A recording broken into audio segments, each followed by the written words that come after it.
I taught Dr. Martin Luther King's essay, Pilgrimage to Nonviolence, over 30 times to graduate students at George Washington University years ago when I was an academic.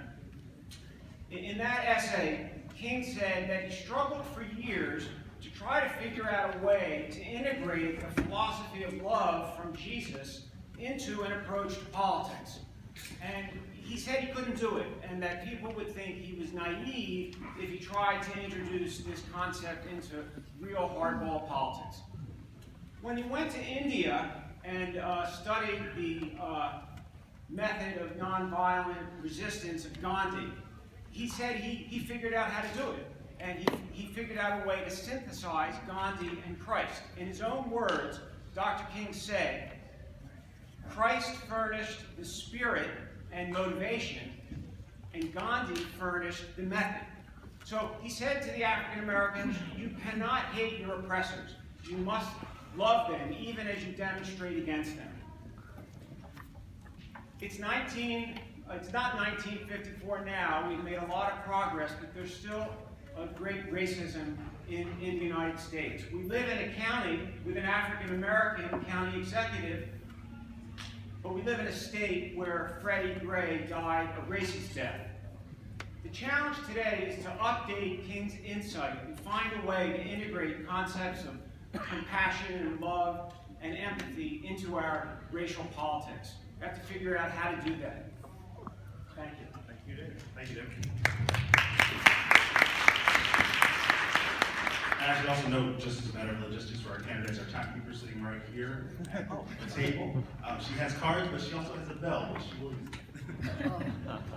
Good morning. My name is Kumar Barve. I am a member of the Maryland House of Delegates, where I currently serve you as the chair of the Environment and Transportation Committee. But in my real life, I'm the chief financial officer of a minority-owned company. I know what it's like to have to go to 5 or 6 banks when my competitors only go to 2 or 3 banks.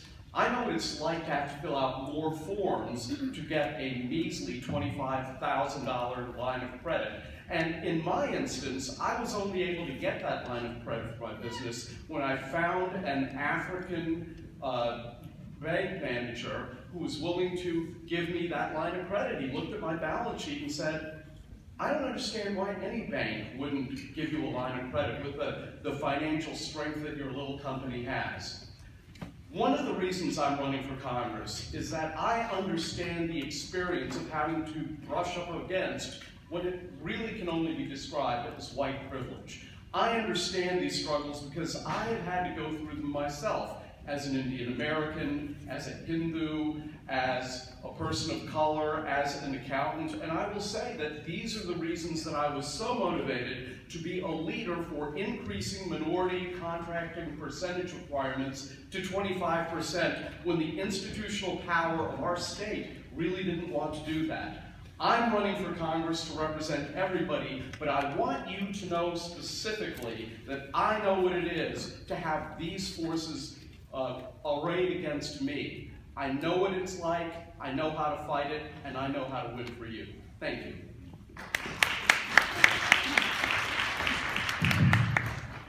I thought I was going to get introduced. Well, no, that's all right. My name is Ana Sol Gutierrez, and I think probably 99 and 44 100ths of you know me. I've been around serving Montgomery County for many, many years, started in the school board in 1990, and I see some of my colleagues here. We all are deeply, deeply concerned about the education of our children, and that's what motivated me. I was angry about that achievement gap. I was angry about the 2-tier system. I graduated from Montgomery County Public Schools, Bethesda, Chevy Chase, and I got a premier education. I became a chemist, an engineer, and a politician. But all of a sudden I saw that as our diversity increased, our school system had a 2-tier. Some students, white and Asians, excellent access to courses, excellent access to teachers, curriculum, but somehow if you were Black and Latino, you were getting a second-class education, and that cannot be. That's what motivated me to run for the school board, becoming the first Latina ever elected to anything in Maryland. And thank you. But that passion for education is what's taken me also for 14 years now, working and serving you at the state level. There are many issues that are also important in affecting our communities, our minority communities. And let me just mention one. Look at that map. Look at that redistricting. I am one of 4 feisty minority women who voted against that. Only 4 of us. Aisha Brayboy, Tiffany Allison, Jocelyn Bayham-Elding, and myself. Why? Because that is not what we want. That does not include us. It does not represent the minority majority that now Montgomery County is. That is why I'm running. You need to be represented by people that know your community, our interests. The time has come. Thank you. I will talk about the issues later on, hopefully. Thank you. Thank you guys for being here. Sorry, I didn't have the mic. Sorry. Mr. Juwan.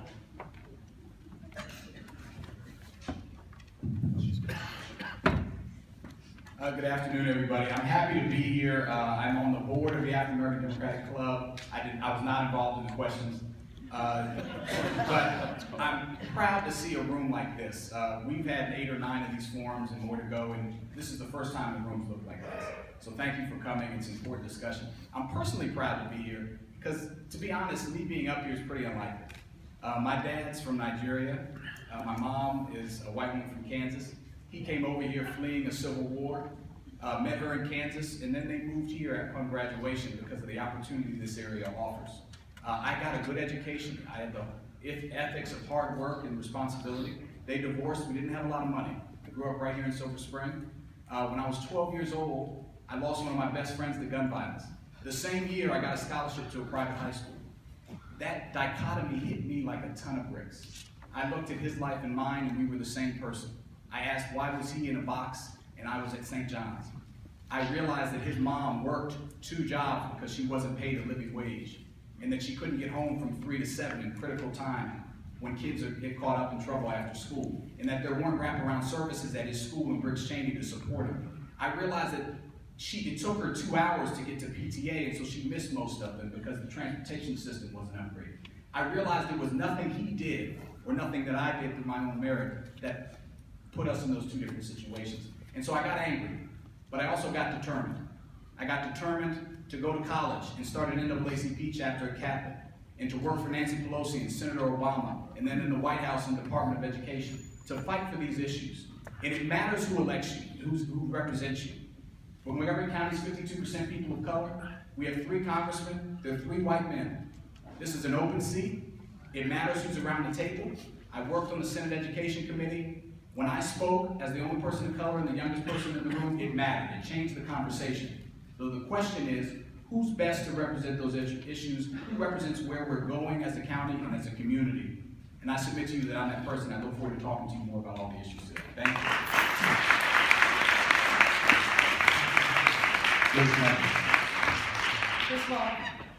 First of all, thanks very much to the African American Democratic Club for hosting us. I'm Kathleen Matthews, and we got some really good news this week, and I want to start with that. We learned that the unemployment rate went down to 4.9%. And President Obama deserves a standing ovation for that accomplishment, bringing it down from 10% at the top of the economic downturn to 4.9%. But I think we all know that much more needs to be done. And I believe that having more diverse voices in this Congress will help get the job done. More women, more minorities, more LGBT members of Congress will make that a better institution. There are really 2 issues I want to start with that animate my candidacy. The first is the growing income inequality that we've seen since this economic downturn, but really starting in the decades before, where the rich are getting richer, and there are more rich people in our society, and the poor are getting poorer, and there are more poor people in our society. And the working and middle class is constricting, it's getting smaller. And this is a country that was founded on the strength of the working class. We've got to rebuild that. We've got to rebuild it with raising the minimum wage, which will lift all boats. We've got to raise it, we've got to improve it by having better pay equity. That's not just white women, it is black men, black women, Hispanic men, Hispanic women. You start with men, white men making $1 an hour, it drops to 78 cents for white women, and then it descends all the way to 54 cents for Hispanic women. We've got to change that and have equal pay for equal work. The other issue that animates my candidacy is safer communities, and it starts with gun safety laws. Black and minority communities disproportionately deal with crime. We've got to get guns off the street with better background checks, and also better community policing and criminal justice reform. And I look forward to talking about these things and how we can make this economy and this country work better for all people.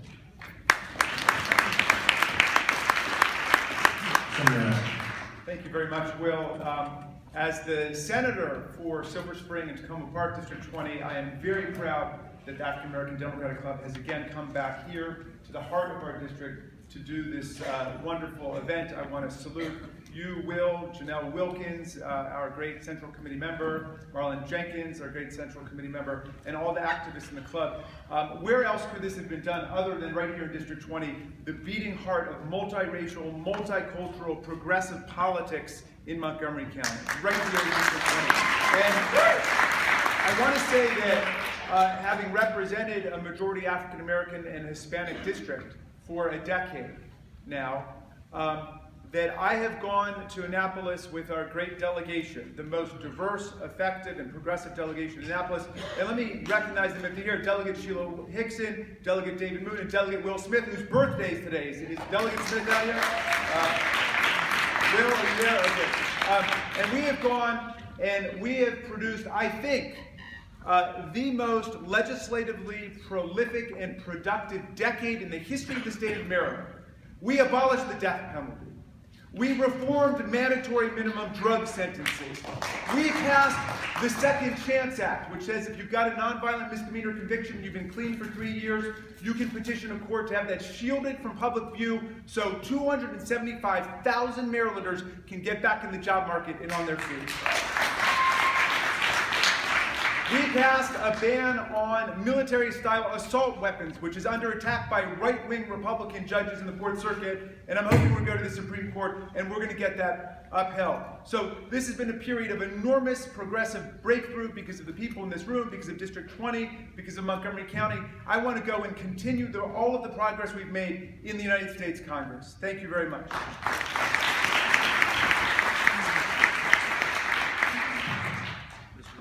Mr. Rubin. Thanks, Will. Hi, everyone. I'm Joel Rubin, and I'm a champion for our progressive values, and I get results. I've worked for the past 3 presidential administrations, including most recently Secretary of State John Kerry's top 8 to the House of Representatives. I know what it's like to work with Congress. Every day it was my job to fight with Republicans in the House on behalf of the Obama administration. I fought for civil servants, I fought against climate change, I fought to stop a war with Iran, and we won. That's what I've done. But I want to tell you why I'm doing this and why I'm running. I do this because when I was a Peace Corps volunteer, on my first night, my host father in the house where I lived looked me in the eye, and he said to me, "Todos somos iguales." We're all equal. That challenged the way that I thought about the world, and it challenged the way I thought about myself in this world and what I could do. And it motivated me to fight for change. And when I came home, motivated to make change, I realized something. Our country is seriously messed up. Where's the justice? Where's the compassion? Where's the sense of community? Where's the sense of equality? I'll tell you, it wasn't there when the doctor told my mother-in-law, who's from Sri Lanka and South Asian and brown, that there would be no more brown babies for her when he forcibly sterilized her after she gave birth to my now wife. Right here in America, this happened. And there's no justice or sense of equality when we lose a generation of black men to discriminatory criminal justice system or to failing schools, and when we have an economy that only seems to work for the wealthy and the CEOs. I'm here to fight for my 3 daughters so they never have to face racism, they never have to face sexism, they never have to fight for equal pay for equal work, they never have to have anyone tell them what to do with their own bodies. And I'm here to fight for you. You'll have a champion who will fight for you every day and get results, because to me, it's personal.